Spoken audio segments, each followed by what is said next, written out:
हमारे सुनियों के एक तारिक जमील साहब हैं गुजरांवाला के, कोई गल समझ आई है कोई नहीं आई? तवज्जो है ना कोई?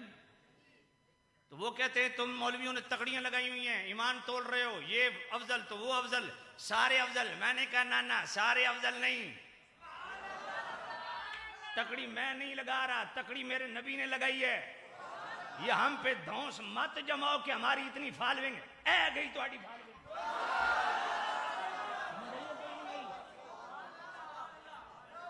जो बंदा अकीदे की बात नहीं कर सकता उसको खुदकुशी कर लेनी चाहिए। समझ आइए कोई नहीं आई? मेरे नबी ने फरमाया एक पलड़े में